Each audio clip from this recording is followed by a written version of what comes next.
You should be the host here. We're laughing at you. We're both Munster people, diehard Munster people, and we want them to do well. The Red 78 with Alan Quinlan and Niamh Briggs. Nobody knows Munster rugby better. I'd like to think I know a lot.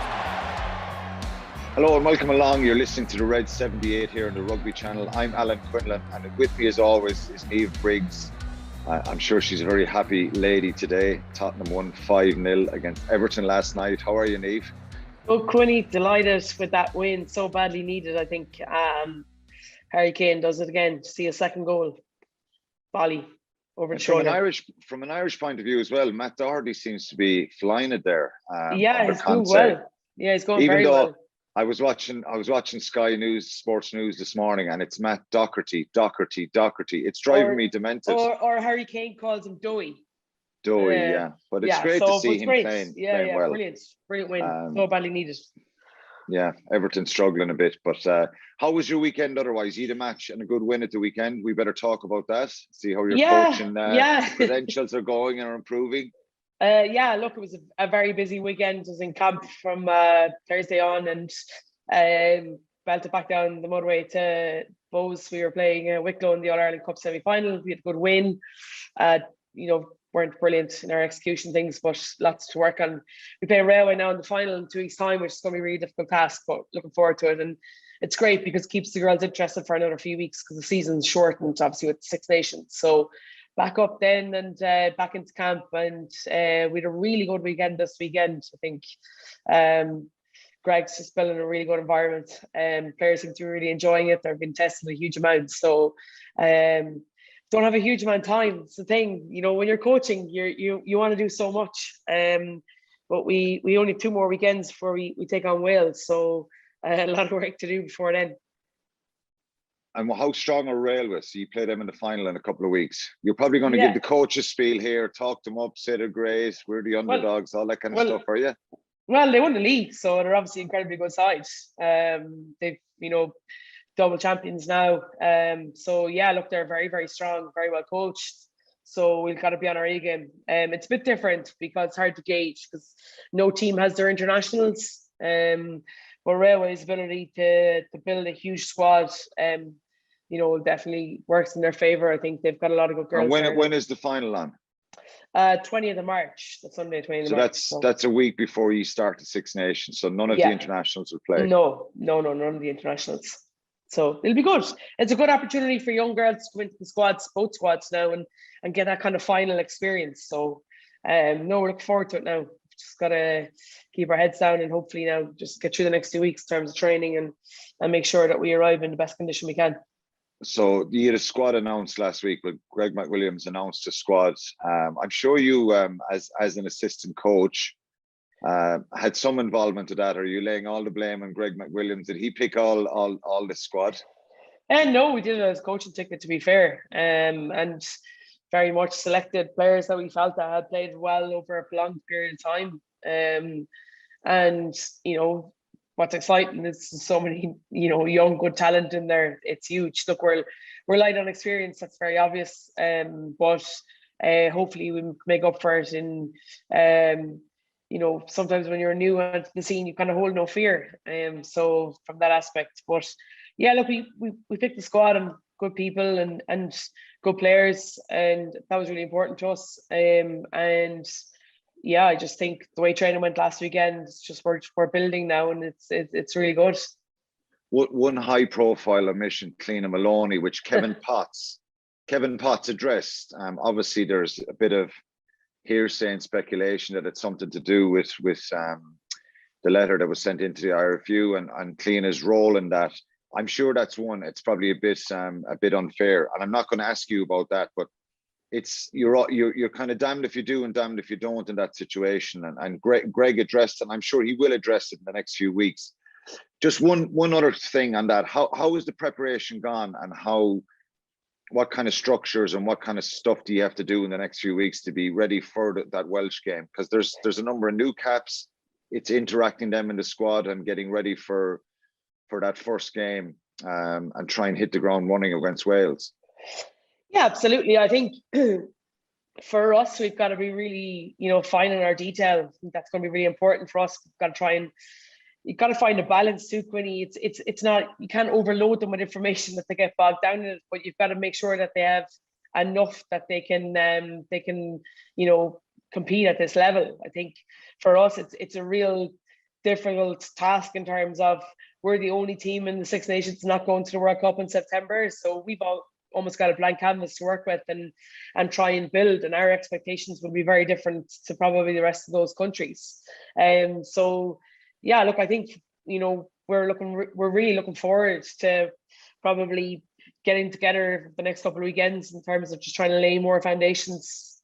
Been really good on the ball. That's going to be really important for us, making sure that our D is really good. And look, it doesn't take rocket science. It's very simple. We've got to be good on both sides of the ball to be able to compete internationally. But a big thing for us is about our fitness levels, our intensity, the tempo that we want to play with. We want to play with high number of ball and play times. Greg's spoken about that a huge amount across the AIL clubs. So that's got to be our aim. But I just think it's almost like a new era. You obviously spoke about Kevin Potts and the recommendations that came out during the week. It's been what was your take on that? I think most people seem very pleased that it has been addressed. There's been transparency now. I'm sure the women's players will be pleased. The RFU are pleased, and it seems to be maybe that there's a line kind of drawn in the sand here, and more equality can take place here, and more attention to the women's game and support that they need. I'm sure as a coach, it's probably difficult for you because you've got to focus now very, very quickly on the job in hand, and it probably, in a sense, it doesn't make the job any easier, but it takes away that distraction of, like I asked you about selections a few minutes ago, that's part and parcel of the game. But we won't be talking about this problem, this issue that has been festering for a long time now. It's maybe there's a kind of a line in the sand here, and more of a positive feel about the future, even though there's still pressure around performance, and there will be pressure for your team going forward as well.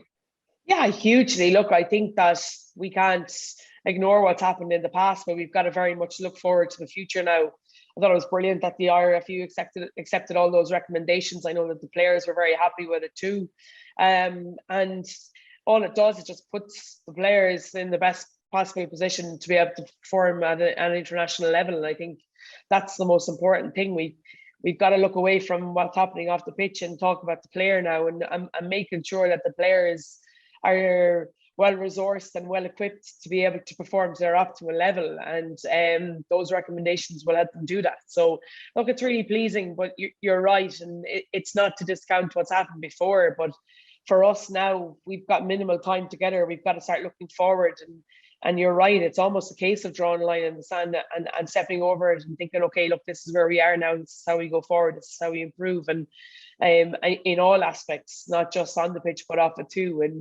And when you get a bunch of players that buy into that high performance mentality and you educate them about what it is and what it means, then the only thing, it can only be a good thing, and we put ourselves in a good position, hopefully come a couple of weeks time.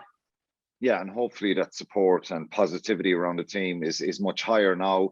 Standalone competition, it'll be on TV, so the girls get plenty of exposure, and I'm sure they're all looking forward to trying getting some positive stories, even though it doesn't guarantee you results. So it's hopefully it's a new era for the women's game. Just one other thing in the women's game, and you missed it at the weekend before the Dragons game, over 100 past and present women's players were acknowledged for their contribution to Munster rugby.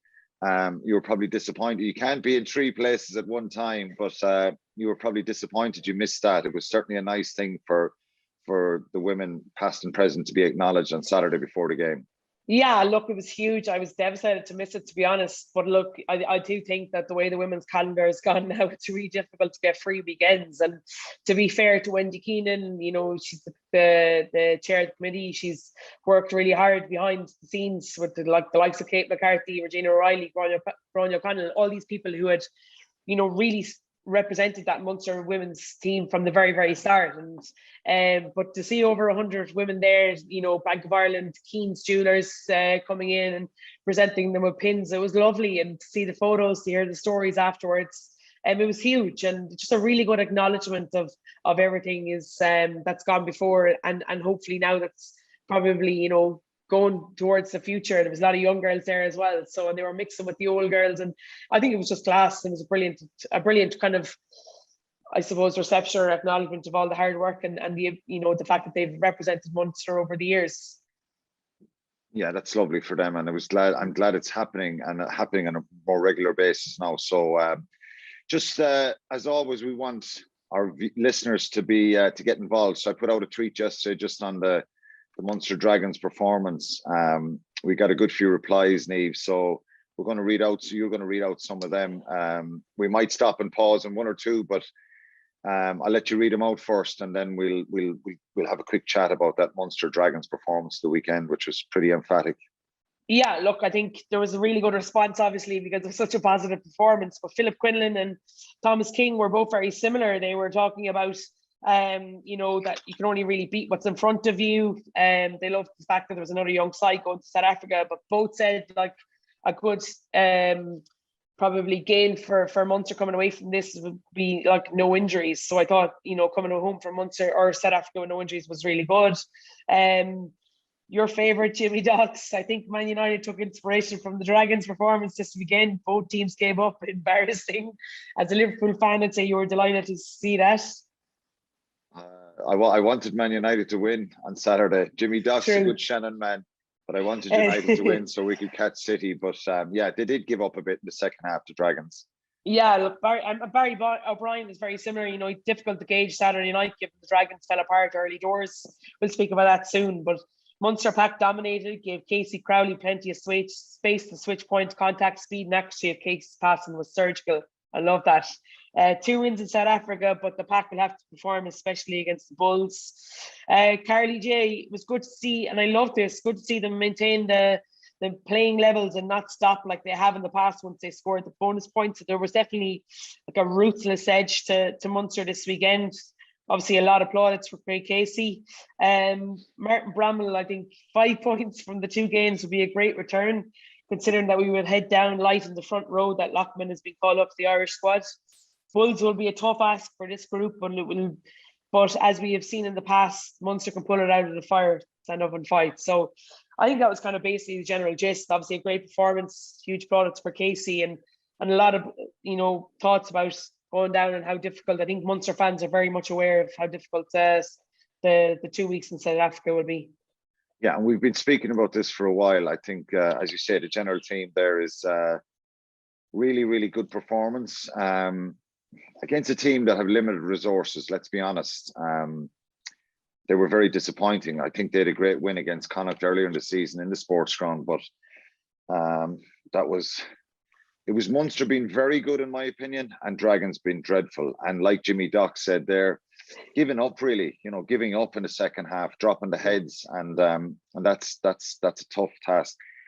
You mentioned the word ruthless. This is something we've speaking about, and I know the Munster fans, it energizes people when you see a bit of more fight, determination, being ruthless and more efficient in certain areas. Easier said than done for any team, but I think on Saturday they showed that a bit of ruthless edge right from the kickoff, particularly in the second half.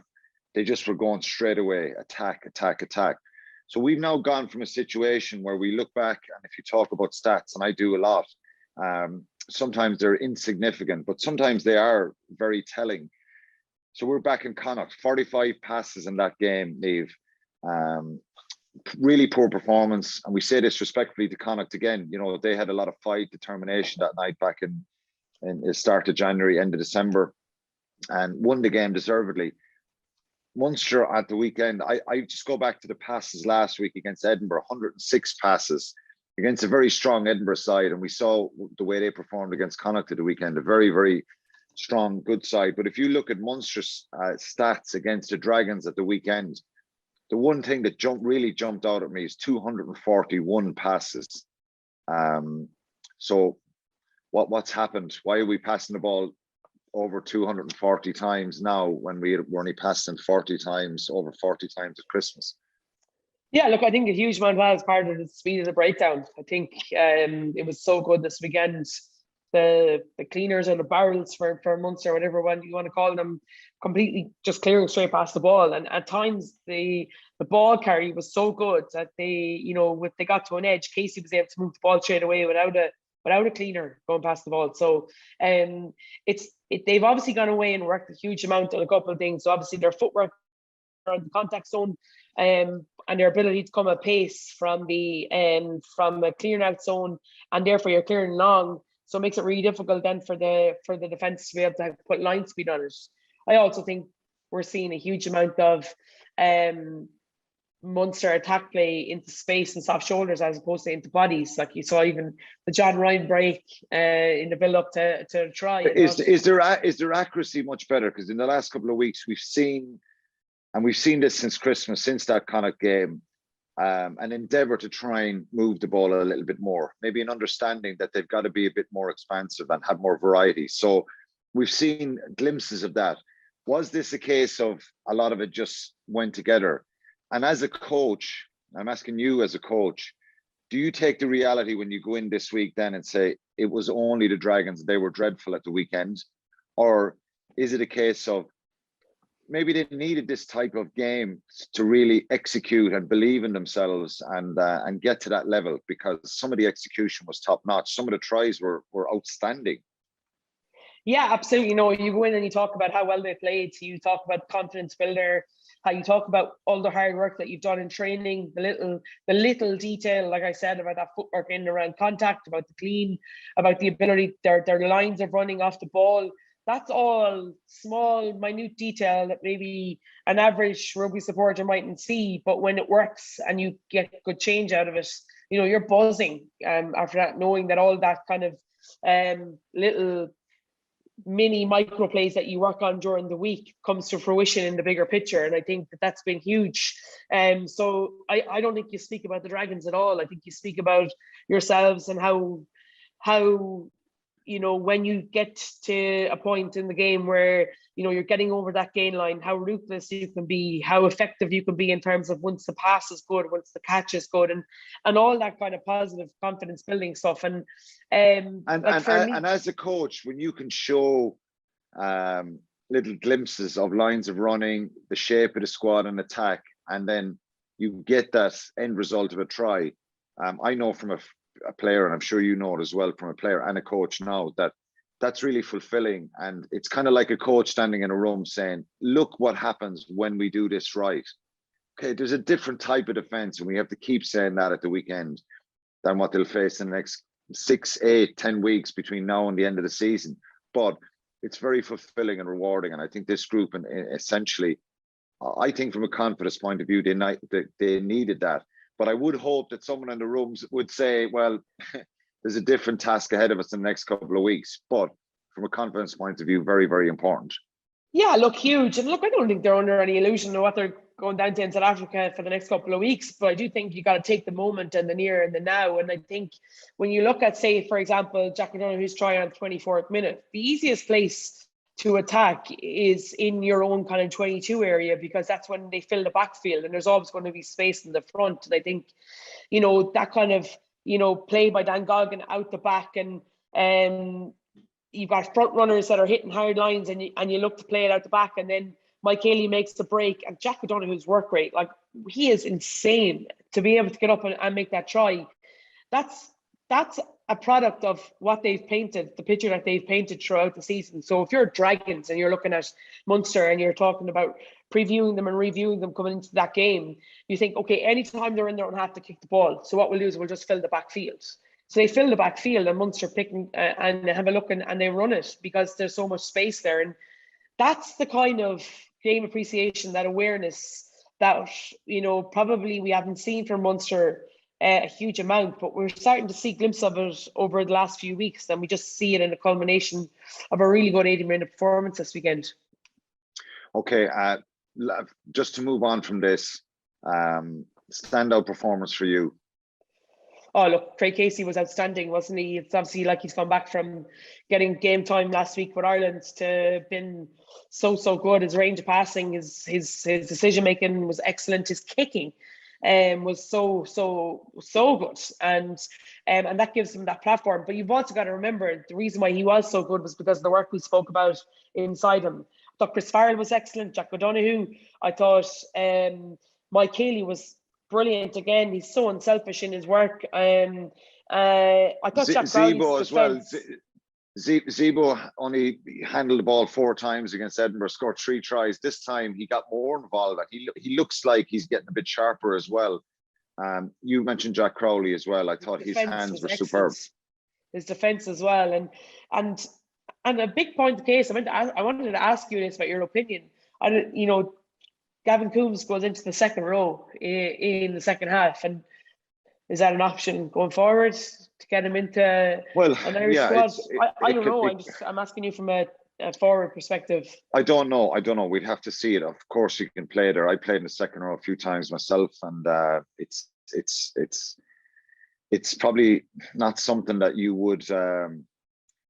You need a really good line-out operators, ideally, particularly at international level and top-level line-out op. I think it would happen possibly if they were on the bench, if you held 2 back rows on the bench, which is always an option. He had 15 carries at the weekend, Gavin Coombs. I still think there's more in him. I'd love to see him get into open space a little bit more and get into wider channels, but it was really positive. We got to move on because you mentioned him a minute ago, and are you watching Andy Farrell? The player we're picking this week is Chris Farrell. He was man of the match on player of the match on Saturday. And Chris is probably in a tough situation because I'm sure, like any player who's played for the country and played for Ireland, he's played 15 times for Ireland. He's been involved in a lot of squads in the last number of years. He came back from France to Munster to try and get into the Irish squad.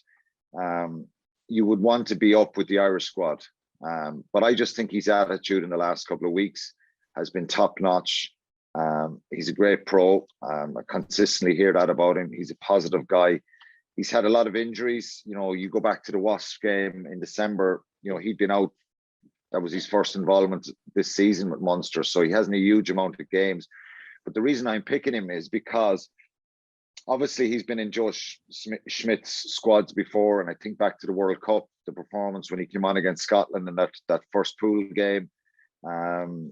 His overall quality and attitude and probably his profile to be able to be a really important squad player and someone who can get over the gain line. He's brilliant hands as well. So I'm sure Andy Farrell will be well aware of what Chris has done in the last few weeks. And there's times like this as a coach, you'd be thinking attitude, what kind of desire they're showing when they're not in the Irish squad. And I think he's a really good example for any young player who's been disappointed with being omitted from a squad to just go out and perform for your club. And I thought he was absolutely brilliant the other night and brilliant the last couple of weeks. Yeah, 100%. I agree. I think that's what you're looking for. You're looking, in terms of an ability to, or an expectation in terms of reaction and bouncing back. If you don't, every player has disappointments, Quinny, you know that more than anybody. But, when you get these disappointments, it's as a coach, you're looking on to see how players react and are they good in terms of, are they going to be an energizer or are they going to be a vampire? I've heard it's so good because do you bring energy or do you suck energy out of it? And I think that Chris Farrell's performances over the last while have been exemplary. And I think, look, he obviously missed out in November because he was injured and maybe didn't have enough game time at that level of international quality by the time the Six Nations squad was announced. But I'm sure, he's definitely one that you'd have to be thinking will be on the plane for the summer tour because whatever about his attacking threat, his defense absolutely outstanding. His ability to accelerate into the tackle is so good. And look, I just think his work rate is phenomenal. He's just, I'd love to see his stats in terms of his high accelerations because he just seems to be in such good nick.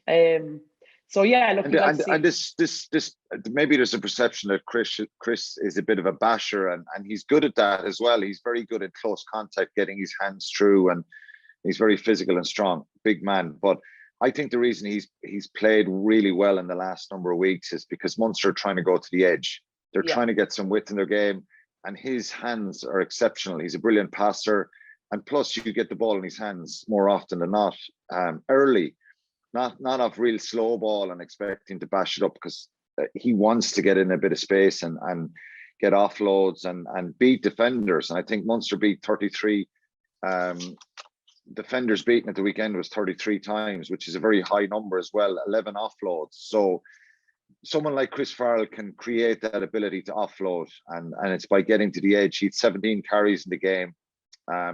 He's a brilliant trainer as well. I hear that consistently. So it's exactly, and I've been in that position myself where you're really disappointed coming back from Irish squad, and it's challenging to try and get your own attitude right and get over that disappointment. And I just think he's a great example, and I'm sure he's a real leader in that team as well.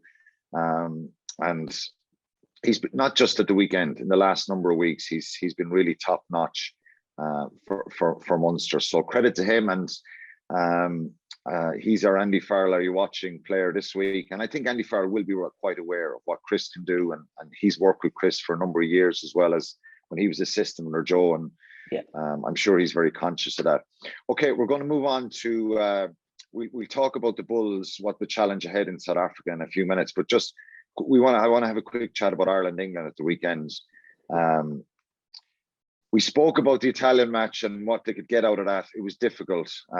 It was a bit of a minefield and a mess in the end. But this is a different type of challenge against an England side that, let's be honest, haven't been great in this championship so far. They lost away in Scotland, average performance in Italy, and just did enough to get ahead of Wales. We're hanging on in the end in Twickenham. Ireland go to Twickenham. Our record in the last number of years, I think we've lost the last 3 times we've played in Twickenham and been beaten up physically. It's a different type of England. There's no Vunipolas there. Johnny Hill is out. Manu Tuilagi is not going to be involved. They have Sam Underhill back this weekend, but it's what do you think of the challenge for Ireland? Should we be confident, and how confident are you of us going there to get a result? Yeah, look, for me, I think that England are definitely in a bit of a flux situation. They don't really seem to, they're missing probably 1 or 2 key players, but I find it baffling for a player population that they have, that they can't find anything kind of close to a Manu Tuilagi or maybe I'll get Joe Lodge. Manu Tuilagis don't come around too often for any team. No, but I'm talking about a big, powerful runner. Surely there are big, powerful runners within that Premiership. We watch it all the time. We know there is, but it's just a bit strange. And I think that it's, Eddie Jones, his selection of certain players just seems to be a bit strange and odd. I do think they're missing Owen Farrell a lot too, and I don't think people give them enough credit for that.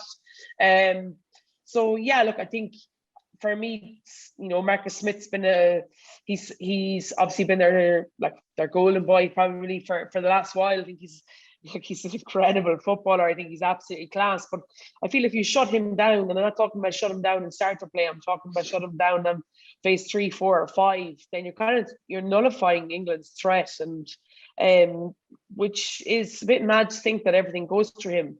I think Alex Donbrand has COVID, so he could be out too, and I think that's a big loss for them. So, but in saying that, you're going into the Lions. Then England are very, very good at home.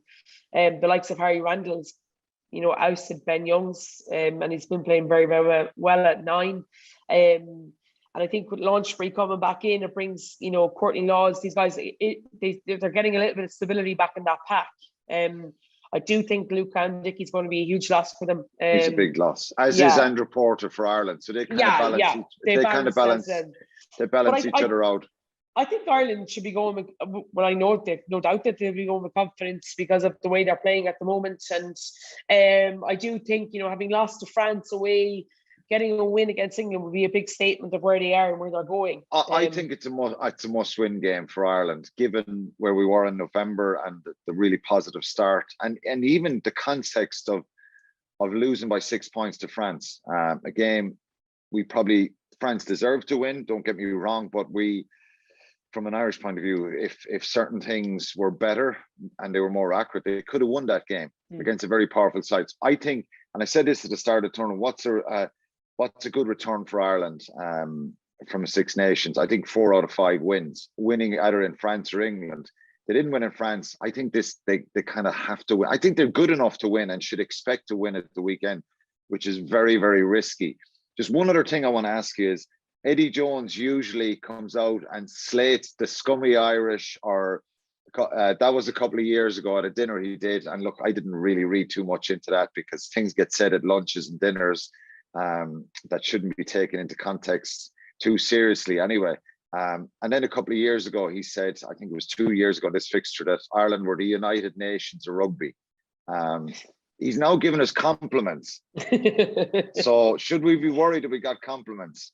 Yeah, I think he's brilliant. I think he's a very astute coach. I think people, like to run off with themselves in terms of what he speaks about or the types of training that they do and this kind of stuff. But I think he's almost ahead of the game quite a lot in terms of how his thinking is. So, yeah, look, he's under pressure, though, Niamh. He's under pressure from the English press and ex-players. So this thing about, he's now giving us compliments yesterday, saying that we're the most efficient side in the world. We've no edge now, have we? We've nothing to give out about this week. Is he kind of reeling us in? Is it mind games? Ireland are they the most efficient team in the world? Why is he giving us compliments now when usually he's slating us? I just think he's trying to offload. He's forever known for that. It's very Alex Ferguson-esque. He talks about the opposition or Jose Mourinho and tries to take the pressure off themselves. I think. I just think that Ireland are at a state within this squad mentally that the outside noise doesn't matter to them at all. They don't look outside. Well, let's hope so. What Munster players will start this week? Quickly, because we got to move on. I think Tyke Byrne will definitely start. I'd love to see Killer get a chance. I'm not sure, but I would love to see it. I think it's a good opportunity, and I think Andrew Conway, given if he's fit again, will start as well. But it's hard to kind of see past kind of I think that the team is very stable at the moment. Yeah, I think it's a real test for Ireland, and one they should, as I said, without getting cocky for any English people that might tune in and listen to this, we're probably slight favourites, I think, which is unheard of going to Twickenham given the results in recent years. But from an Irish point of view, let's hope they can get a performance. Okay, we'll move on. Just the last kind of segment we have is obviously and again, it's difficult to kind of go in depth in this teams. Munster with that trip to South Africa. So they play the Bulls this Saturday. It's 5:04 South African time, 2:05 Irish time. The sun is going to be out. They're playing in Pretoria against the Bulls. 4,393 feet above sea level. So altitude is an issue, and the heat. How will they cope? People are saying in the tweets at the start that Munster look a little bit lightweight. Jeremy Loughman has been called up to the Irish squad as well. So they're down Gavin Coombs, Craig Casey, Dave Kilcoyne, and Jeremy Loughman from last weekend. Damien Dialende is back in the squad, which is a big boost. So how do you see this one going and the challenge? Like, they've had a bad experience there a couple of months ago with all the COVID stuff, but they're back in South African soil since yesterday now, and it's a big challenge ahead for them, isn't it? Yeah, absolutely. And look, to be fair, first of all, we've got to congratulate Jeremy Loughman for his first call up. I think it's brilliant. I think he's a brilliant player. He's playing really well when he's got a good run at Munster. So it's great to see that. But you're right. I think the back's definitely a bit lightweight. But I thought Josh Wycherley was excellent last weekend. And I think that he's a huge future. And I think when you're that young, you know, I'm pretty sure in his first camp he came on against Claremont, didn't he? Or started against Claremont and got a roasting in the first scrum against Samani and managed to find that within himself to be able to handle himself incredibly well for the rest of that game. I think this is another opportunity for him to be able to do that. But yeah, look, I do think it's exciting. I'm going to probably have to throw all of the expertise back over to you because I've never played at altitude and I don't really know. I know it burns your lungs, and I've often done the altitude chamber here in Limerick. But other than that, I'm not really sure. Yeah, well, Munster, the last time they went to South Africa, I think they had a little bit of a period of 2 weeks in between games. They had a weekend off, so they had a little bit of time to go to the altitude chamber in Limerick and do high intensity sessions to try and to replicate what they're going to face. So I think it's 28 degrees in Pretoria at the moment. And that's probably the average temperature for the rest of the week up to Saturday. Then it's going to drop down and get a little bit cooler, maybe 24, 25 degrees, which is still very, very hot, but maybe cloudy and overcast. So that searing sun might not be there. From Munster point of view, I think they would hope that that's the case, but the altitude is really difficult and it's a different challenge.